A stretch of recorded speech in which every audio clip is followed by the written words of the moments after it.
If you're planning on studying in Canada in 2024, your proof of funds needs to be at least 20,635 Canadian dollars. That's around 843,000 pesos. But this is on top of the first year's tuition fee and travel costs being fully paid. To help us understand it better, joining us today is a person who helped us so much in our Canadian journey, our immigration lawyer, Lou Dangzalan. Lou, welcome back to the channel. Thanks for having me back, Daniel. It's been a while. It's good to see you. Been Good a to see you. while. Thank you so much. Great to see you also. But yeah, big financial changes. Can you tell us about the biggest financial change for aspiring international students who wants to study in Canada?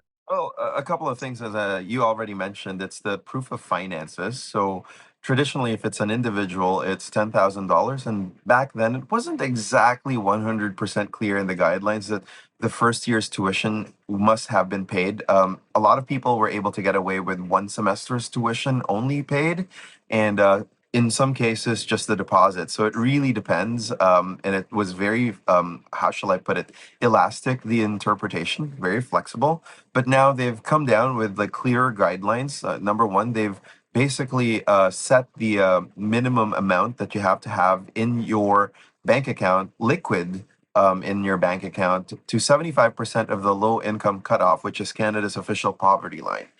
So that is about 20,000 and change. And then they've clarified that you must have already paid for your first year's tuition. And on top of that, you must have already shouldered or paid for or have plans on how to pay for your travel costs to Canada. Because let's be honest, Daniel, that's not cheap, especially if you're coming in from the other side of the world. That could set you back by a couple of $1,000s, right? Yeah, no, for sure. So that's on top of that $20,000, tuition fee is like, I don't know, 8K per semester. So that's what, 16 to $17,000, including travel fee. So we're talking about you need to have spent like $40,000 already. Well, Right. spent, Yeah. yeah, right, 1.6 million pesos, which is like a big, financial undertaking. Um, and then can aspiring students, first thing in mind, just be like, okay, I'll do that. I'll just borrow money, put it in my bank. Is that something they can do? And then just when they get to Canada, just return that money to the person they borrowed it for. Well, borrow is kind of like a loaded term here. What immigration specifically does not like, and I'm going to speak specifically of the Manila Visa Office because we've seen a spike of what's called the release of procedural fairness letters for people who have borrowed money just to spoof and inflate their bank accounts to kind of like rig the system that or fool the system that they have the funds. They don't like that. So immigration's been cracking down. So what they don't like is the practice of show money. So maybe you have some friend who would lend you an amount, and once the visa's approved, you return the money. And some, shady individuals or organizations, in fact, do this, loan you the money for a fee, which is quite problematic. But, most Canadians, in order to secure their post secondary education, they also take out loans. They do borrow money from banks. So, in those situations, that's more or less acceptable as long as you can show liquidity and as long as you can show that you have an anchor back to your home country, that you'll leave Canada at the end of your period of authorized stay. But what they don't like is an applicant lying. Borrowing money from a bank or from a trusted financial institution to finance your education because it is your primary purpose to come to Canada, that's fine. But borrowing money to spoof the system, to think that you have the funds, is a problem. Mm. And we're talking about, let's say you're borrowing money from a legit source. Like, how many months does that have to be in your account before you apply?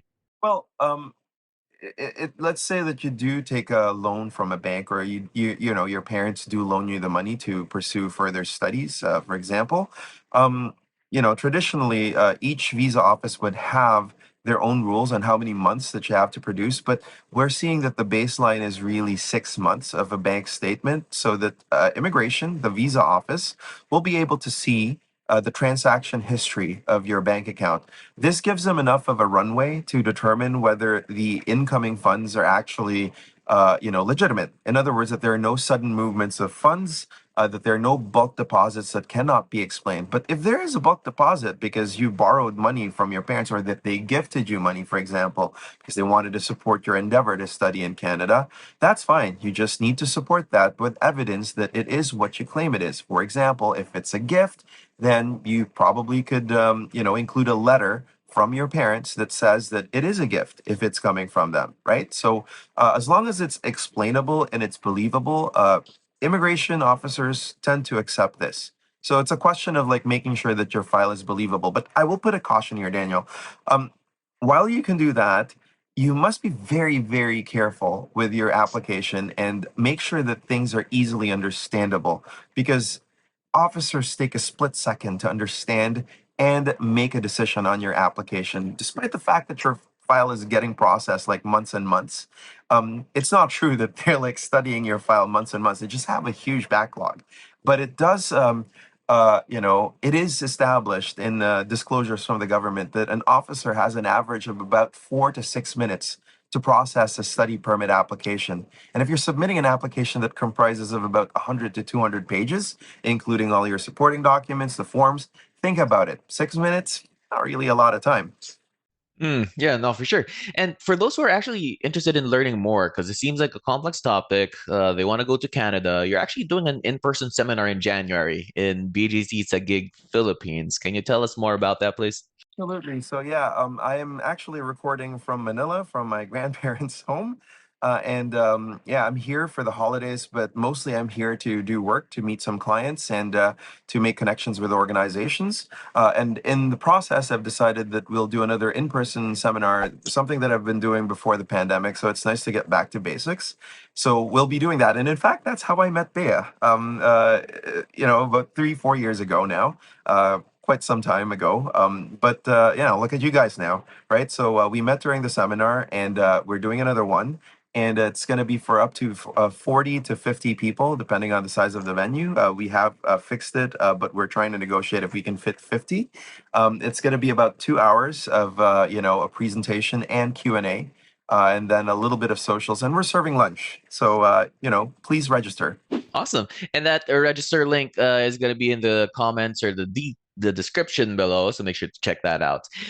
Luke, going back to the topic. So basically, how does this process work? So they apply as international students, does the government of Canada ask them, you already mentioned 6 months, at least, well, it depends on the application, but should they have this money in the bank already? Should they show a receipt from the airline or the school as a proof of payment? Can you explain the process a bit? For sure. So, for the funds, bank statements are good. If you're going through the SDS process, or the study direct stream, where you invest a minimum of 10,000 Canadian dollars into a government investment certificate, then you need to sink that money there and include a copy of the certificate in your application. But normally, the normal stream would include 6 months of a bank statement. As for the proof of, how you would pay for your, moving costs, if you, have not been approved for a visa, in fact, they do not encourage you to book flights yet. So prepare an itinerary, and I would include an explanation letter of where the funds are going to be coming from.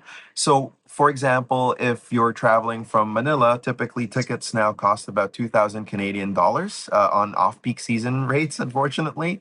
Um, what I would do is, instead of just showing 20,000 for the first year, I would show maybe over that, something along the lines of like 23, $24,000, and explain to them that the funds are going to be coming from the bank account that you've shown to pay for your cost of moving. So you're paying for your airfare, you're paying for like your deposit for like an apartment, for example. So an officer would be assured that the funds are going to be there. And the last thing that you were asking about is for the tuition. So yes, you're right.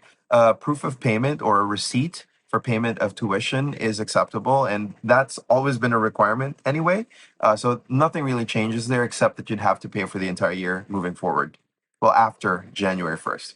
Got it. And for students who want to go there after January 1st, what advice or steps should they take to ensure they meet the updated financial threshold? Well, the financial threshold is clear. Make sure the money is there. Where it gets a little tricky is those who are already in the process of submitting their application. They're preparing their documentation. So there's going to be a mad rush for a lot of folks to submit their application before the end of the year, just because until December 31st, the current rules, which is at $10,000, that's what still applies. The new rules will only kick in the new year. So if you want to take advantage of the older rules, I would say file as soon as you can, but make sure that your file is complete.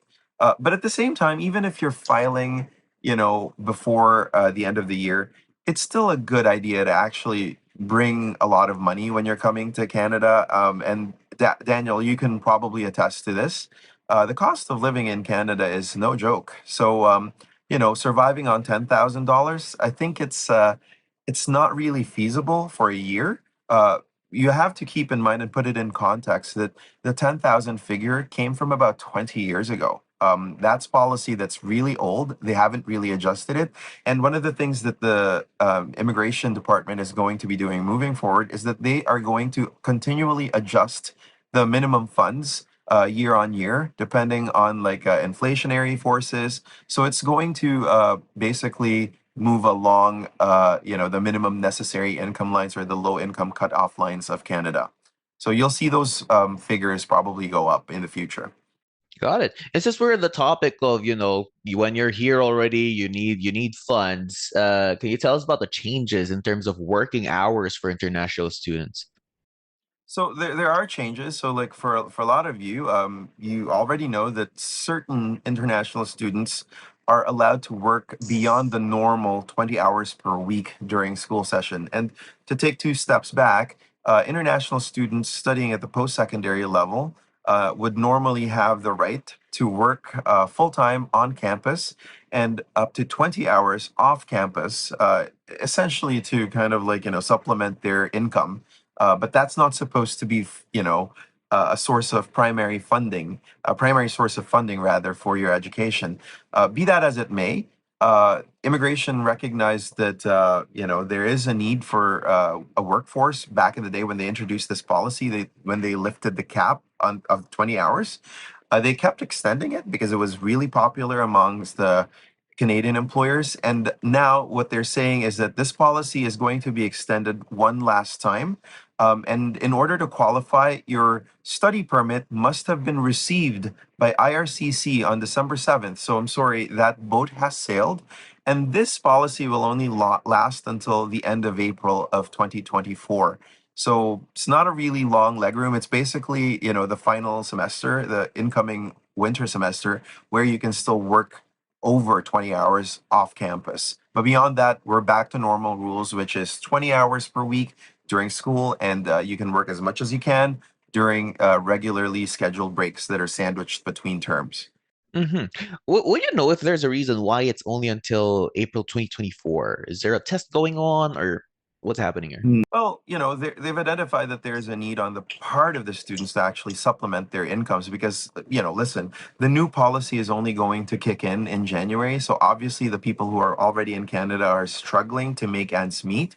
There have been reports of international students who are sadly not financially prepared when they came to Canada, probably because, let's be honest, some people got through the net and spoofed their accounts. And in fact, they were going to over rely on funds that they would be like gaining from income as a worker in Canada while studying.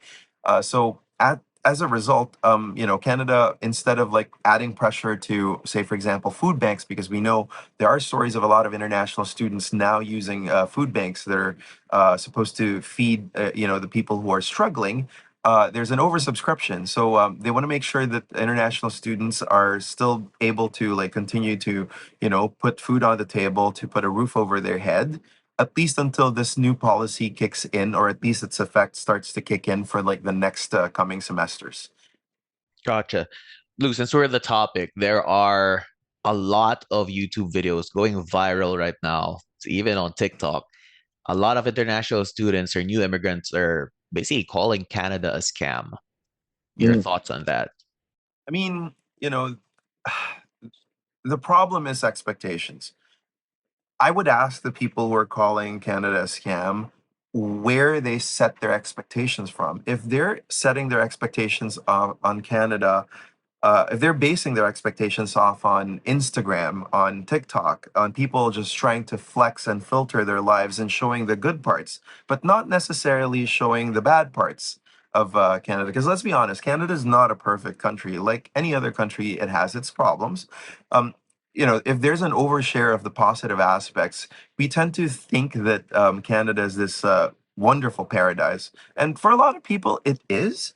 But let's be honest, it has its problems, as I mentioned. So to call Canada a scam, I would, you know, ask the people who are calling Canada a scam whether they've been scammed because they chose to believe what they wanted to believe. Did they do enough research? And I'll be honest. When I talk to my clients, when they come to me and ask, "Can you help me apply for, a work permit or a study permit to Canada?" and I tell them that, listen, we can definitely help you on this. However, you need to do your research if this is a fit because you're going to uproot your life. And what if they're bringing their family's lives into Canada? And if they haven't done a modicum of research, I think that's a problem because they don't know what's coming. They don't know what to expect. And if they've done their research on dubious sources such as, some random guy on TikTok or Instagram, then I think there's a problem there. Thanks for that. And yeah, I mean, if you're watching this and you're just basing off your decision on like some articles that says, "Oh, Canada's the number one country in the world again, let's go there," it doesn't necessarily mean that it's the number one country for you. So, talk to Right. Lou, do your own research, right?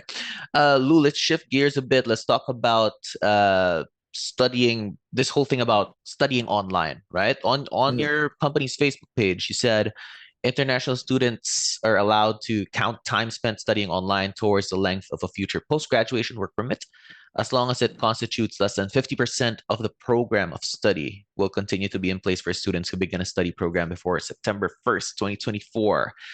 Can you tell us about that, please?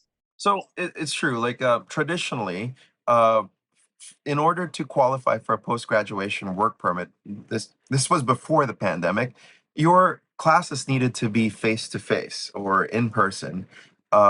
Online classes had to happen due to the pandemic. So the government naturally shifted because there was a big worry that, oh, we're doing online. Well, that's not going to count towards PGWP. So immigration stepped in and clarified that, you know what, we're in an emergency. We're going to suspend that policy and allow for online classes to be counted towards PGWP.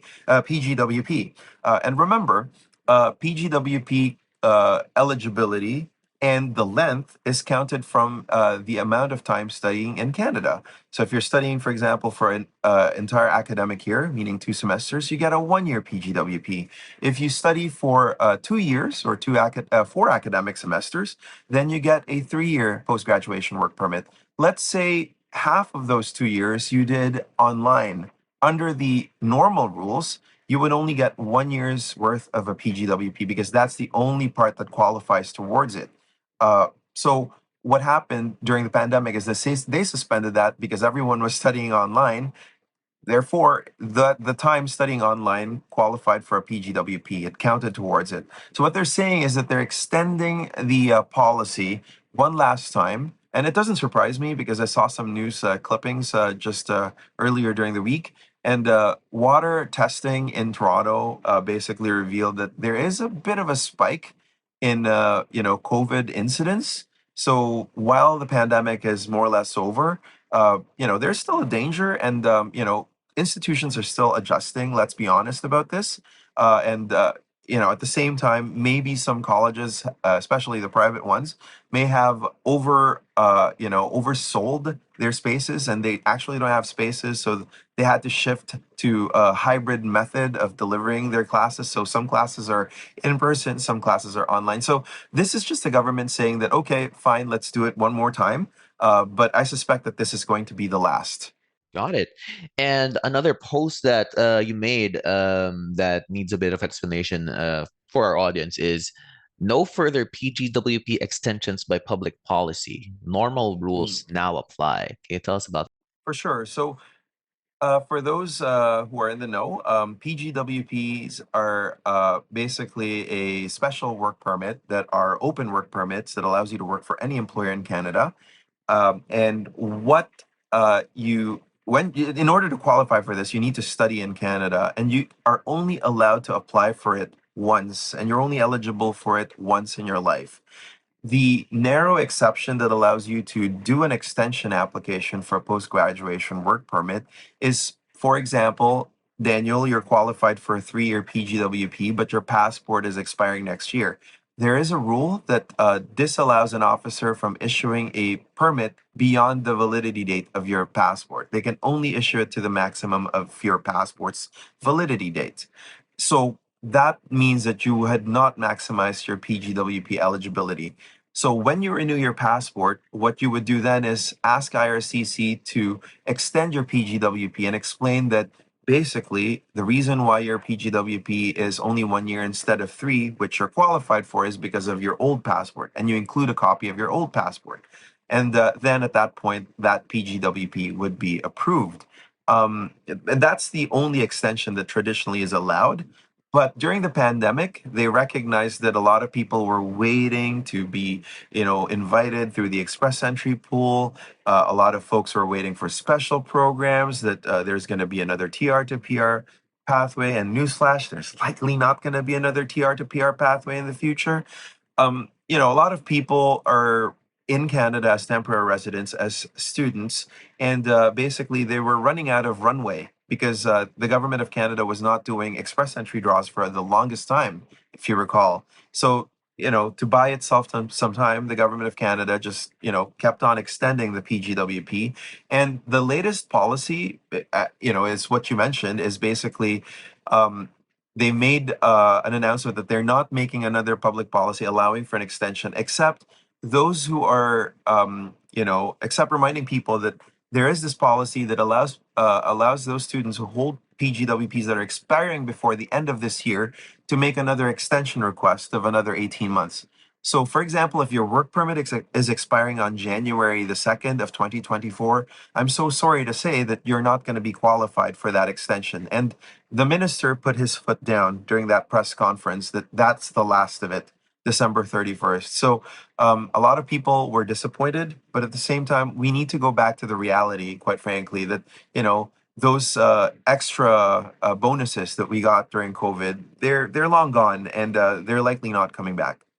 Thank you for explaining that. Lou, this was super value packed. To be honest, I can't believe the audience is getting this for free. For those who want to get it back in touch with you, how do they get in touch with you and your team? Well, there's the usual booking link for a consultation that I believe you'll be including with the description of this video. But if you're in Manila for January the 13th, that's a Saturday, head on over to Bonifacio Global City and BGC into gig at Forbestown, where we will be doing an in-person seminar. Where we're going to be talking about immigration. We're going to talk about study permits. We're going to talk about work permits. We're also going to talk about the future of express entry in Canada.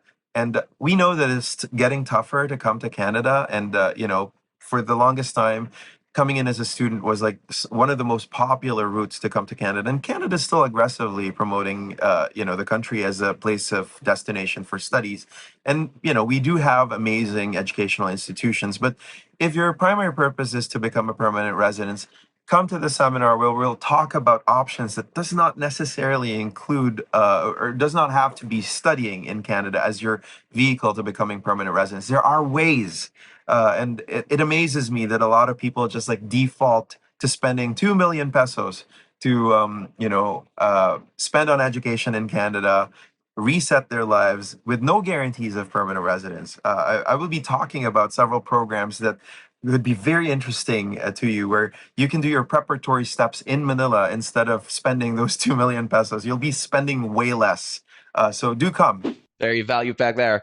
Lou, there's gonna be a link to register for that session. Do they walk in? How's that work? There's a registration and there's a fee of 1,500 pesos. It's about 33 Canadian dollars. And, to register, you have to pay with, the link. And there's a link that will take your credit card information, and it will take your basic information, and we'll send you a confirmation email once you're registered. And yeah, there will be lunch. So we're looking forward to meeting everyone, and looking forward to having side chats apart from just like the formal, presentation and the Q&A. We're going to keep that to under 2 hours so that we have a lot of time to, chit chat on the side. Very, very exciting. And if you're listening to this for the first time you're seeing Lou, first time you're seeing us for some reason, Lou is the person who helped us become like, in our journey to Canada, helped us become permanent residents in under 2 years. This guy's legit. That's why he's been back on the channel so many times. Lou, thank you so much for your time. And this has been great. Thank you. Thank you, Daniel. Nice to see you. That's it. Bye.